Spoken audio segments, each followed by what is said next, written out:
Nimbula methangu nimilote na isorotumboa na makia uminarua kinaona na vekavi moniti kina vakarambuka rongo mena vya sama kina vibaga barota kinin reko malolo ena radio Fiji 1 na wongani pioniano ngai na makia kina Bula, I'm Wame. Join me every weekday from 9 a.m. to 2 p.m. on The Center Show with classic hits from the 70s as well as the 80s right here on Gold FM.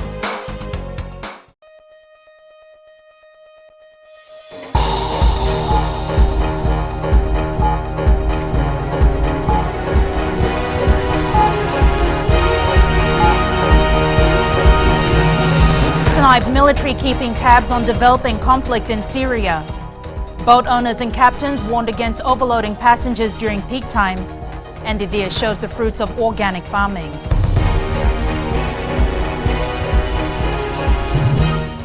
Good evening, I'm Jackie Spate and you're watching FBC News. The Fiji military forces is watching the developments in Syria in the midst of a civil war, concerned with the safety of soldiers on duty in the Golan Heights. Land Force Commander Colonel Mosese Tikoitonga says the fighting within Syria is far from where our troops are stationed, but they have made plans should the violence escalate. Christopher Chand with this story.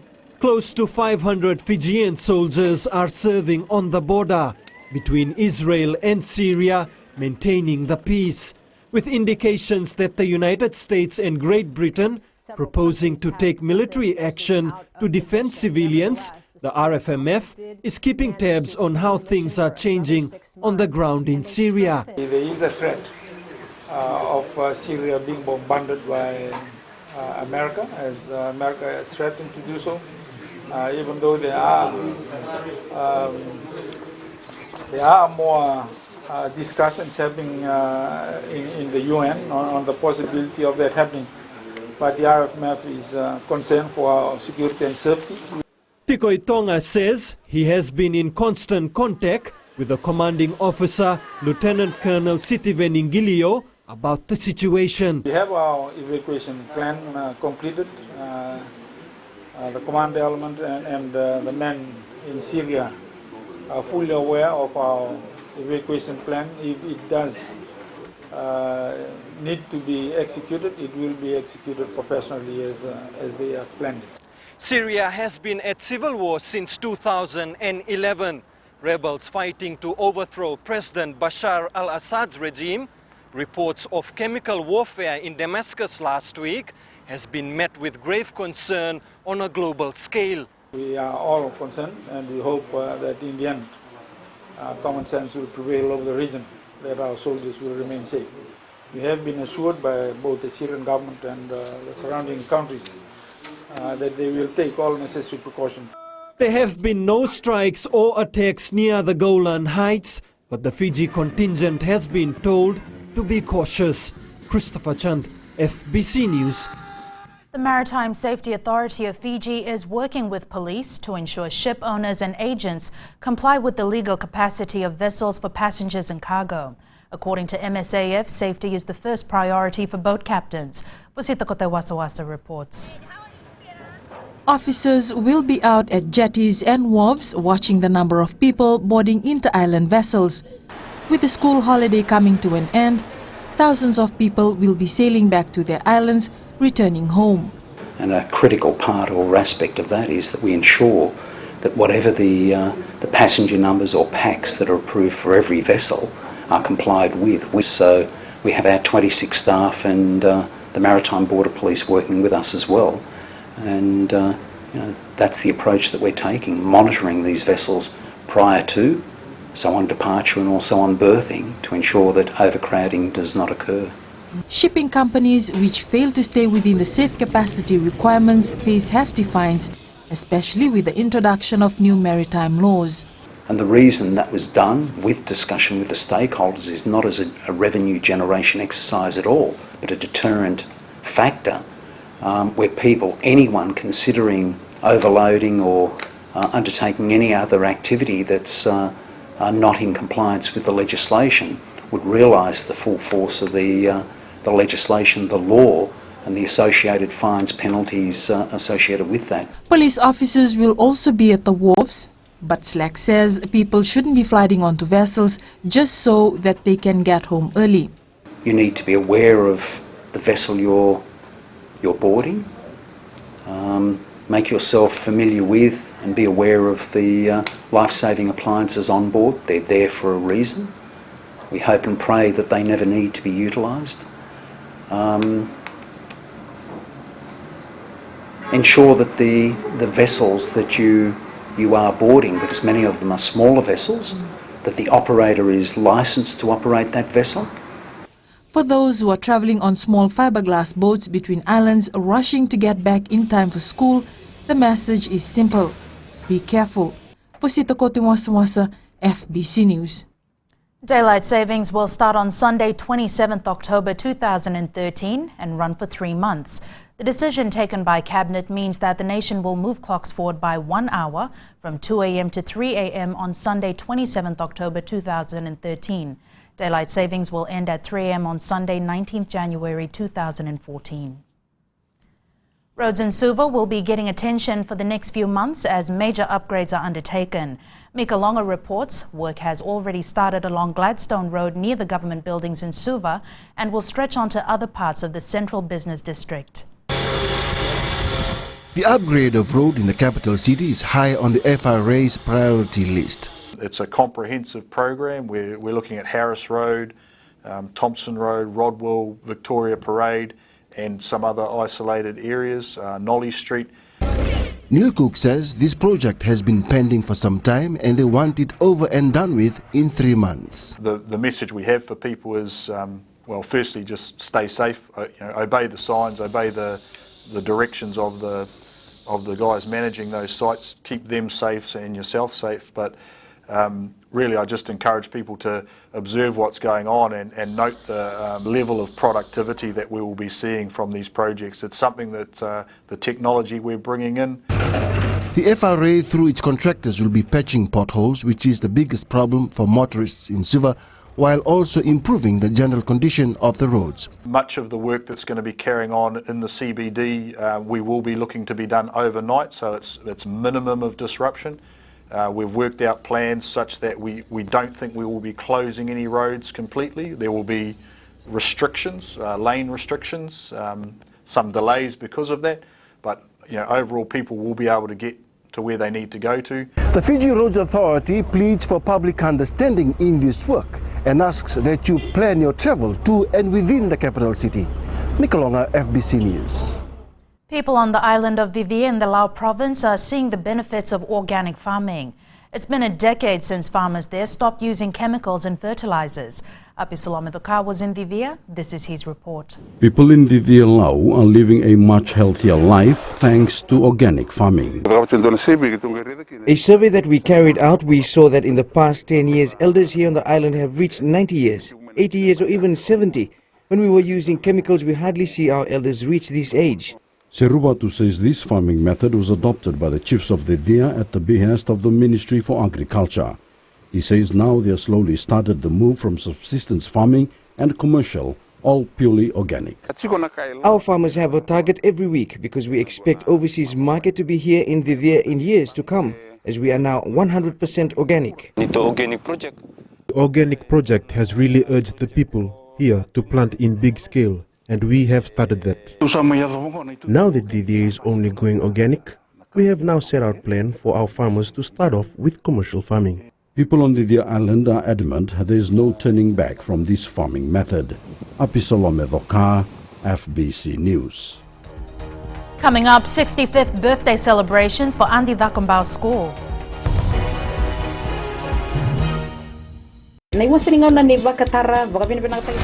Bola, oya wasala bilawa. Dopa te au mena diwa kina tini karona kaloko na single boni moniti kina vagarumbuka. Kako ni valata na no musini sari na kaisa mariando loloma leone vani ni nau omgori ke de mena diwa kina tini karona kaloko na single boni moniti kina vagarumbuka na Bula FM number 2 en sere. I wake up in the morning, I prefer to go down to the gym, get a bit of physical work done. Also, later on in the day, I decide to go through for meditation. I do a bit of reading to find out what the latest songs are, a bit of research. And for me, it's all about the listeners. Hey, what's up? I'm Rio, and this is the Traffic Jam every weekday from 3 o'clock to 7, only on Today FM. Today is hit music. What's up?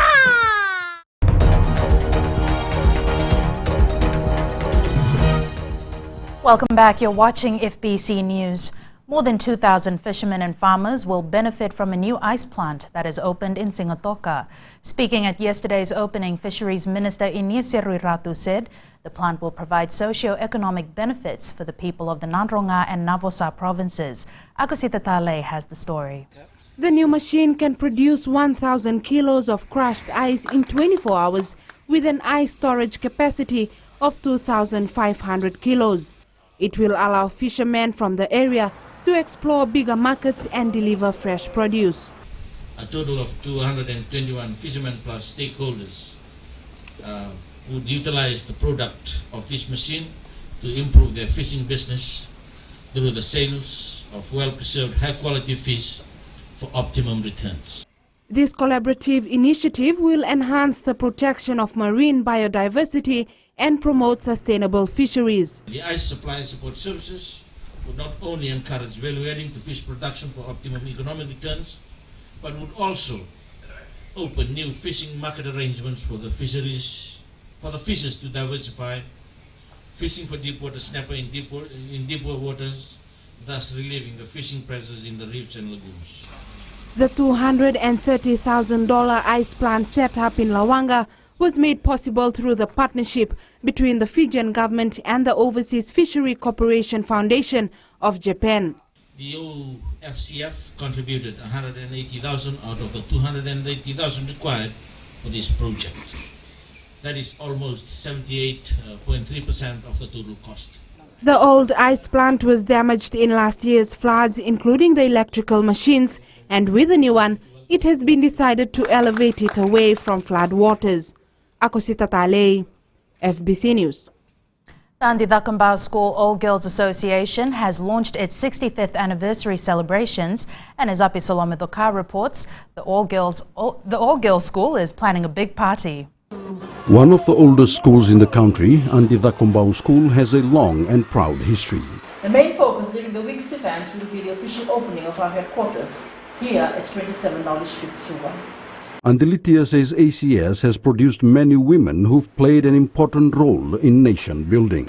Andidakambao School, as you know, has produced many distinguished women in Fijian society over the past 65 years, all of whom have achieved status in academia, politics, education, health, business, banking, sports, civil society, government, and various other fields. Old Girls Association also signed an agreement this morning with NewNet for short code mobile phone services. To launch our product with them with the short code and the subscription channel.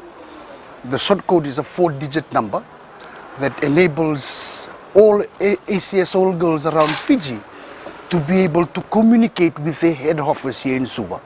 Official celebrations begin in September and will also look at the needs of the schools. To start off the week, we're going to have a working bee project at the school. So all the old girls will go to school itself and clean up and see what kind of maintenance work we can do in the dormitories, in the dining room, in the actual compound. Week-long celebrations will end with a sapphire and ice ball. Apisolome Doka, FBC News. A severe weather forecasting demonstration project meeting ended in Nandi yesterday. With extreme weather events becoming more frequent, the meeting hopes to help Pacific nations improve their forecasting skills. Christopher Chand reports. Tropical Cyclone Evan is evidence of how natural disasters are intensifying. But this meeting is discussing non-tropical cyclone weather systems like heavy rain and huge swells. It is designed to help our forecasters, especially those countries which lack resources. Tropical cyclone warning systems are fairly well set up within the region. What is not so well set up are warnings for other systems, which may include wave systems as well, which has the potential for causing damage. Last year, heavy rain caused flooding. Trainings like this will help the Weather Office issue correct and timely information to help during life-threatening situations. We will always wrestle with these issues. Nothing will ever be, we will never come to a point where we know everything, everything's been solved. It'll be a constant, be a sort of a continuing learning experience. Regional countries are able to get vital information from global centers through our web portal. It's available to all countries in the Pacific for them to use the information available from that platform and to use it for their national forecasts and warnings. The project, which started in 2009, demonstrates how national weather centers can enhance forecasting by cooperating with one another. Christopher Chand, FBC News. Time for sports, and Jamie joins us now with the latest. Thanks, Jackie, and good evening. Up ahead in sports, FRU to work with the IRB to ensure availability of Fijian internationals, and police wives taking a stand. Details after the break.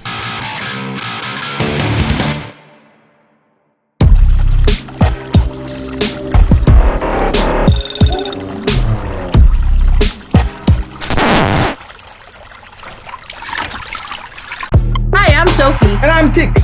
You can join us on The Breakfast Show every weekday from Monday to Friday, 6 a.m. till 9 a.m. right here on Today FM. That's right. Hope you're enjoying the music right now on Gold FM. Only the classic hits, especially if you're spending your time at home or around the office. I certainly hope you're taking it easy and enjoying the music coming your way. Well, I got a whole lot more to keep you moving and to keep you going right up until you reach knock-off time.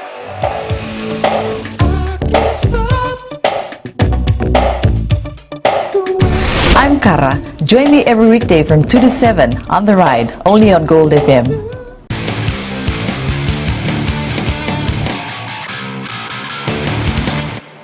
Welcome back to FBC Sports. The Fiji Rugby Union is hoping to work with the IRB to ensure that European clubs release Fijian internationals for the Flying Fijians European Tour. The coaching staff have given non-availability as the reason for the national team's dismal performance in their tour last November. Shalvin Chand has more. European clubs refusing to release players for international duties has been an issue for some time now. With 4 matches confirmed for the Europe Tour, FRU hopes to make some headway into this issue. Not only FRU but Tonga Samoa as well, for us to send up representatives to Europe and for them to work with IRB and with IRB representative to visit these clubs, the French clubs and also the UK-based clubs, to talk to the players and also to management so that this problem does not occur. FRU is also working on getting the match against the British Barbarians to be rated as a test. Because that game is a very historic game for us. As you know, 1970 was the last time we played the British Barbarians. With Fiji finishing at the top of the Pacific Nations Cup table, FRU is hoping for a better competition format for the next season. Test schedule, so that is yet to be determined by IRB. So hopefully by September, we should know the status on the competition model that they have in mind for us. Of late, the Flying Fijians haven't fared well in tests. Head coach Inoke Male has started his recruitment now and is hoping to mold a team which will perform much better than last year. Shalvin Chand, FBC Sports. At the World Youth Netball Championships in Scotland this morning, the Fiji Under-21s defeated Namibia for the second time by 67 to 49. Baby Pearls have now booked their spot in the 9th and 10th playoffs tomorrow, where they will face neighbours Samoa. The Rachel Ndabeoa-led side got off to a great start in the first quarter, shooting to an early 21-13 lead. Coach Unaisi Rokura says the aim was to start off on the front foot, and the girls were able to achieve that. Fiji will take on Samoa in the 9th and 10th playoffs at 6:30 a.m. tomorrow at the Emirates Arena in Glasgow. The two teams last met in the Pacific Series in Samoa earlier this year, with Samoa winning 2 games from 3. For 43 years, Fiji's police wives converge annually for what the force considers to be a climax event. It's the time the men take the back seat and their women get their chance to shine on the netball and volleyball courts. However, this year there's a twist. As Elena MacDonald reports, the events of yesteryears is now becoming something more than just a time to have fun. A theme's been set this year, and it's called Policing Fiji Through Our Mums. standing behind your husband. There will be greater demand on the Fiji Police Force towards 2014. There's no better person than our wives and our family to support us in doing that. For far too long, it's been the one event with netball where police wives travel from all around the country to compete. To do more than, this volleyball, this netball, we've been doing it for, I was told this morning, 43rd. This is the 43rd year. So I said, we just need to reinvent, or we need to do something that's more innovative. Lautoka's Western outfits came out strong on day one. However, tomorrow's pool games will determine the quarterfinalists. This is the second team of the Northern Division, and we had a good game, the last game, with HQ, and we hope to make it to the finals. While it's turning out to be an event worth more than just about sports, there's no doubt tomorrow's court action will first be about the rivalry. Elena McDonald, FBC Sports. The FBC Suva Volleyball Association was paid a surprise visit by one of its star players from 2 years back. Australian doctor Jonathan Haig, who played for the Medics Club and also the Capital side, donated some equipment to the association yesterday. He's also mentioned his plans to get more overseas players in. Look, I've spoken to lots of the Australian players. They're keen to come. It's just a question of finding the right tournaments and the right time for the players to come over. It's not a fully professional sport in Australia, so most players are working. So we must find the right opportunity to come over. The Tuckers Ice Cream Secondary School's basketball competition came to an end yesterday at the Vodafone Arena in Laudala Bay. Officials were impressed by the level of interest this year and hope to keep the momentum going. Tsalain Daudakadaka has more. School's basketball has taken off on a whole new level, as witnessed in the competition this week. Even with a rise in teams participating this year, officials are expecting bigger things next year. Competition is continuing to grow. We as the organizers as we grow, we've learned new things along the way, and we look forward to running a bigger and better tournament next year. Meanwhile, this was how the finals played out yesterday, with Latter-day Saints dominating the boys division. ACS managed to retain their title in the Under-19 girls final. This tournament has also given officials a chance to scout for players in the Under-15 and Under-19 categories for upcoming tournaments. We hope to put together a training squad early to prepare them for the FIBA Oceania Under-16 3-on-3 tournament, which will be held in Australia next year in July, and the FIBA Oceania Youth Under-19 tournament, which will be held in December, hopefully in Fiji. This year's tournament marks a positive sign for the future of the sport in the country.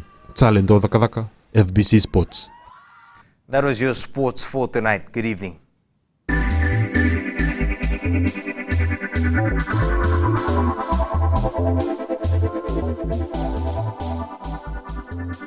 At a cost of $370,000 by the Housing Authority. Housing Authority Chairman Colonel Mosese Tikoitonga yesterday handed over documents confirming the partial write-off of villages in the Western Division. The schemes were for Namotomoto and Navodi in Nandi, Saunaka Village in Nandi, Nakorondamu in Yasawa, and Korovo Village in Ba. And reflects our commitment to ensure that every Fijian citizen has access to adequate, decent, and quality housing by the year 2020, in line with the government's vision.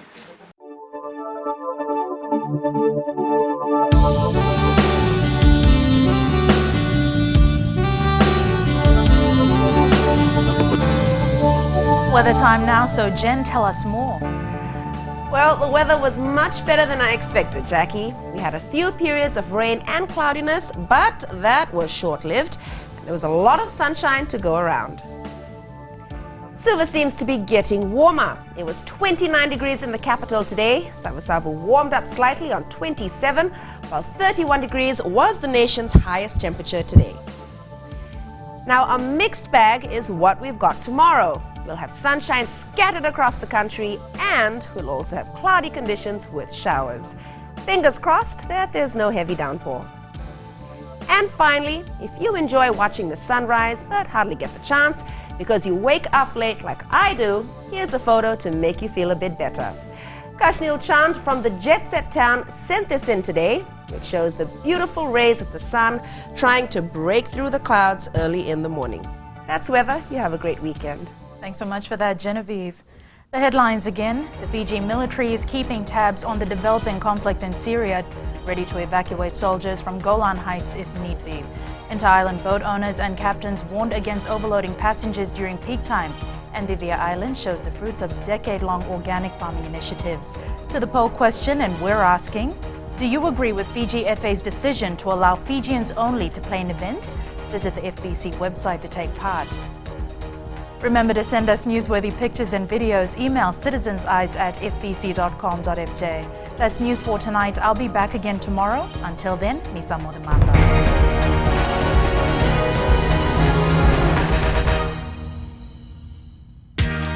Oh, kayak bola-bola cuma tahu kau nggak ditemam. Oh, gua nggak usah nih lah nggak ditemam. Nimbula, ayaw Mr. Ben. And laba. Na magikiro manolo kinedero di mataka moni chicken of rumbukan. And a Bula FM. Now we do it selling.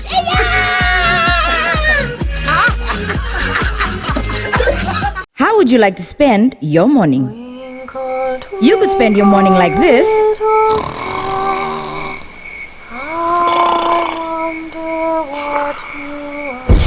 Or you could spend it like this.